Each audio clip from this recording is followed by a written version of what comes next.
Grandes genios e inventos de la humanidad. ¿Qué pasaría si pudiera perseguir la luz y finalmente consiguiera adelantarla? Esa pregunta se la hizo un joven de 17 años en su último año de secundaria. Años después, desarrollaría ese pensamiento y no solo revolucionaría nuestro concepto del espacio y el tiempo, sino que cambiaría de forma decisiva el de todo nuestro universo. Albert Einstein. E igual a mc al cuadrado. Albert Einstein nació el 14 de marzo de 1879 en Ulm, Alemania. Un año después, su familia se trasladó a Múnich, donde su padre estableció un pequeño taller electrotécnico. En 1894, cuando toda su familia se marchó a Italia, él se quedó solo en Múnich para terminar el bachillerato en el Instituto Luitpold. Pero no tardó en dejar las clases y reunirse con su familia. En 1895, Einstein retomó sus estudios en Suiza. 3 años después terminó la carrera de física en la Escuela Politécnica Federal de Zúrich. Tras una larga temporada sin encontrar trabajo, a principios del año 1902, consigue finalmente un puesto de técnico asistente en la Oficina Federal de Patentes de Berna. Ese trabajo le permite, de forma paralela, analizar numerosas cuestiones teóricas sobre física. No pasó mucho tiempo hasta que se reconociera el talento de Einstein. Su primera incursión la hizo en 1905, cuando publicó en los Anales de la Física su artículo sobre la electrodinámica de los cuerpos en movimiento, en el que explicaba el efecto fotoeléctrico. Por esa teoría cuántica recibió en el año 1921 el Premio Nobel de Física. En ese mismo artículo formuló su teoría de la relatividad especial. Esa teoría nació con los análisis que había realizado Einstein sobre la velocidad de la luz. Su planteamiento era muy sencillo. Si nos fuera posible movernos a la velocidad de la luz, podríamos viajar de forma paralela a una onda luminosa, de forma que la luz estaría permanentemente a nuestro lado y la veríamos en reposo. Por tanto, se pueden hacer afirmaciones sobre el movimiento de un cuerpo, si dicho movimiento se observa desde una posición concreta. Todos conocemos ejemplos de ello. ¿Quién se mueve? ¿Nosotros? ¿O el tren en dirección contraria?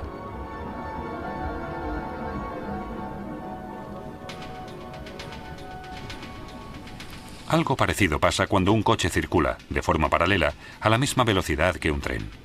Desde el tren, el coche parece estar parado. Según la posición, se percibe bien el movimiento o no.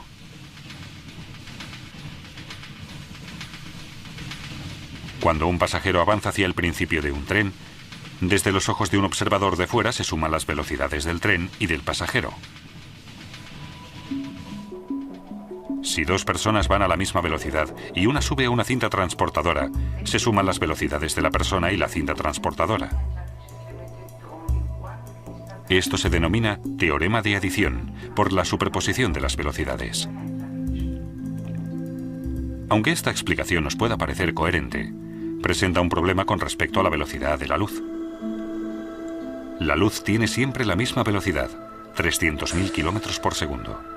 No se le puede ni sumar ni restar nada, independientemente del lugar de donde proceda la luz. La prueba de esta constante de la velocidad de la luz la lograron en 1887 los físicos Albert Michelson y Edgar Morley. Mostraron con un experimento práctico que la luz siempre tiene la misma velocidad. Esto llevó a Einstein a pensar que la velocidad de la luz no podía variar independientemente del observador o del punto desde el que se observara. La constante de la velocidad de la luz no solo cambió nuestra concepción de la velocidad en sí, sino también la del espacio y el tiempo. Se derrumba la idea de que solo existe un tiempo único y absoluto para todos los sucesos, pues el tiempo depende del observador y de la velocidad a la que éste se mueve.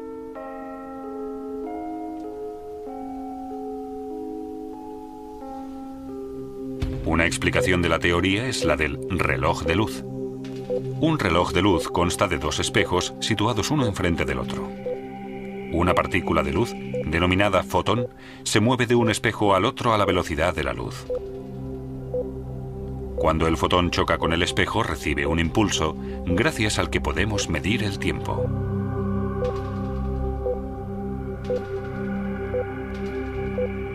Pero si movemos uno de los relojes de luz a velocidad constante, el fotón, a los ojos de un observador estático, deberá recorrer una diagonal para chocar con el espejo contrario.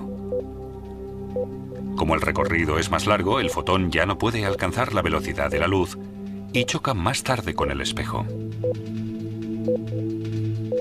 Lo que significa que ambos relojes marcan tiempos distintos. El reloj de luz en movimiento va, para un observador estático, más despacio. Un experimento demostró este fenómeno en los años 70. Dos relojes atómicos se pusieron exactamente a la misma hora. Uno de ellos se metió en un vuelo regular, mientras que el otro se quedó en tierra. Al final se compararon los dos, y el reloj que fue en el avión se atrasó.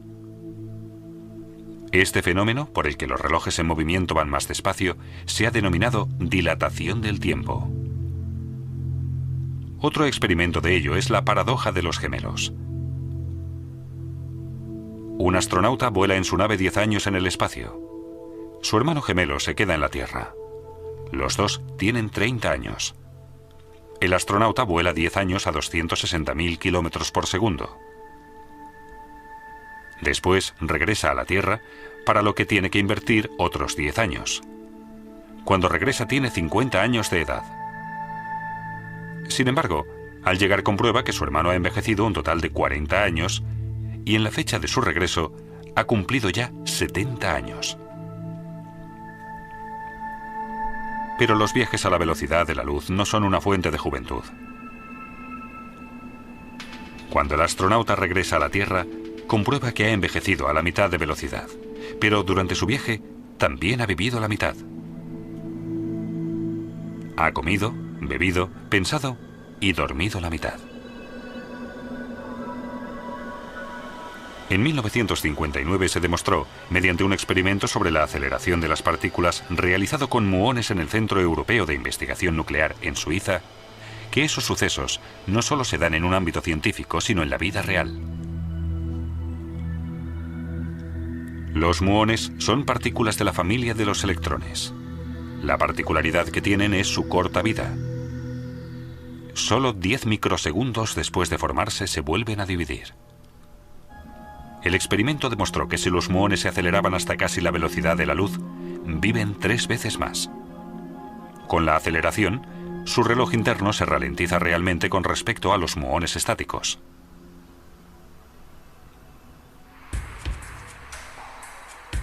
Los cambios en el tiempo influyen también en la longitud de los cuerpos. Las longitudes, en movimiento, son más cortas. ¿Una prueba?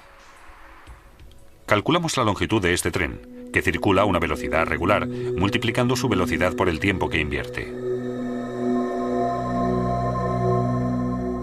Pero a causa del movimiento del tren, el tiempo pasa más despacio.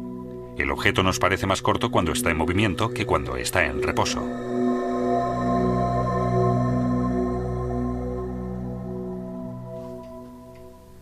Mediante su teoría de la relatividad especial, Albert Einstein estableció un nuevo concepto del espacio y el tiempo, en el que demuestra que ambas dimensiones, consideradas hasta entonces independientes la una de la otra, son dependientes en realidad. Einstein hizo otras asociaciones de propiedades físicas, como que la masa varía dependiendo de si se mueve o no con respecto al observador. Las masas en movimiento resultan más pesadas y poseen, por tanto, más energía cinética. La equivalencia entre la masa y la energía es la fórmula más famosa del mundo, E igual a mc². Como el cuadrado de la velocidad es un valor muy elevado en la fórmula, incluso una masa pequeña, si se mueve a la suficiente velocidad, puede tener una energía peligrosa. Este hecho fue de una enorme importancia para la física del núcleo atómico. Despejó el camino hacia la obtención de energía atómica, pero también para la creación de la bomba atómica.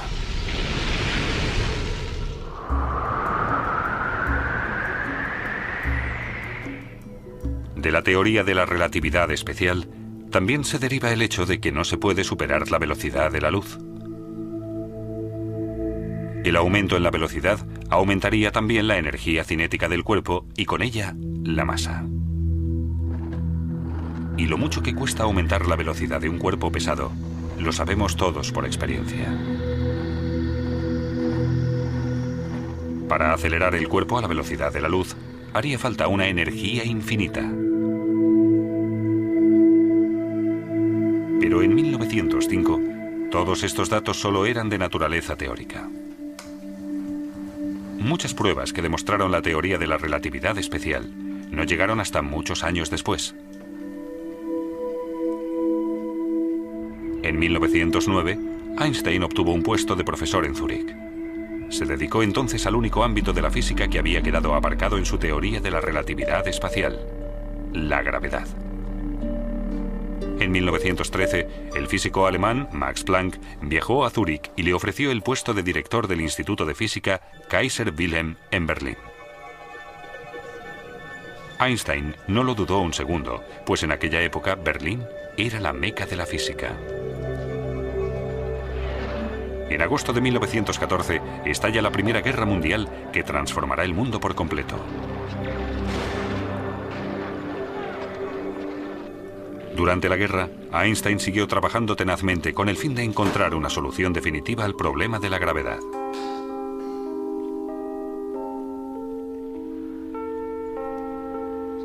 Sus años en Berlín fueron el punto culminante de su carrera científica, pues fue allí donde completó su teoría general de la relatividad. El punto más importante de la teoría fue la afirmación de que la gravedad no solo afectaba a las órbitas de los planetas, sino también a la luz. Según esto, el haz luminoso de un planeta se desviaba tanto al pasar cerca del Sol que su posición se percibía desplazada. Pero el fenómeno solo se podía demostrar en un eclipse total de Sol.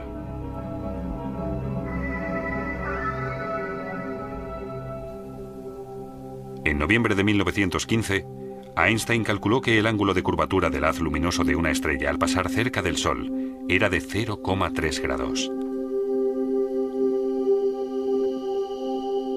En primavera de 1919, una expedición científica inglesa partió al Atlántico Sur para fotografiar un eclipse de Sol. Y efectivamente, la expedición confirmó los cálculos de Einstein.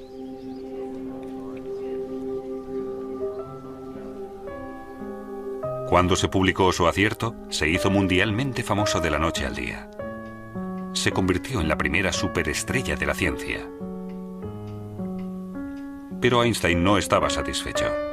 Después del éxito de su teoría de la relatividad, se propuso la búsqueda de una teoría de campo unificada, una fórmula universal para todos los fenómenos físicos.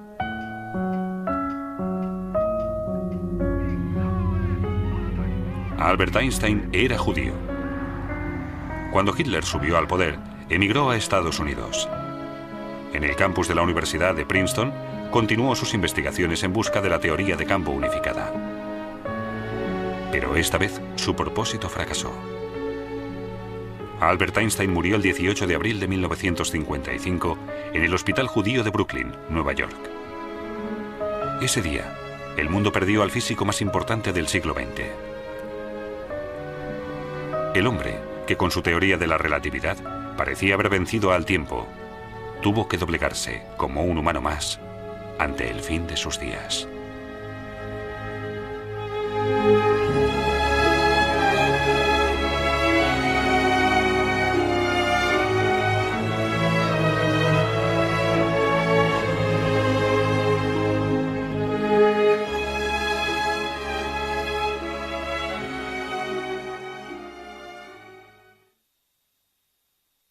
Sobre física. No pasó mucho tiempo hasta que se reconociera el talento de Einstein. Su primera incursión la hizo en 1905, cuando publicó en los Anales de la Física su artículo sobre la electrodinámica de los cuerpos en movimiento, en el que explicaba el efecto fotoeléctrico. Por esa teoría cuántica recibió en el año 1920 grandes genios e inventos de la humanidad. ¿Qué pasaría si pudiera perseguir la luz y finalmente consiguiera adelantarla? Esa pregunta se la hizo un joven de 17 años en su último año de secundaria. Años después, desarrollaría ese pensamiento y no solo revolucionaría nuestro concepto del espacio y el tiempo, sino que cambiaría de forma decisiva el de todo nuestro universo. Albert Einstein. E igual a mc al cuadrado. Albert Einstein nació el 14 de marzo de 1879 en Ulm, Alemania. Un año después, su familia estudió en Suiza. 3 años después terminó la carrera de física en la Escuela Politécnica Federal de Zúrich. Tras una larga temporada sin encontrar trabajo, a principios del año 1902, consigue finalmente un puesto de técnico asistente en la Oficina Federal de Patentes de Berna. Ese trabajo le permite, de forma paralela, analizar numerosas cuestiones teóricas. Su familia se trasladó a Múnich, donde su padre estableció un pequeño taller electrotécnico. En 1894, cuando toda su familia se marchó a Italia, él se quedó solo en Múnich para terminar el bachillerato en el Instituto Luitpold. Pero no tardó en dejar las clases y reunirse con su familia. En 1895, Einstein retomó sus estudios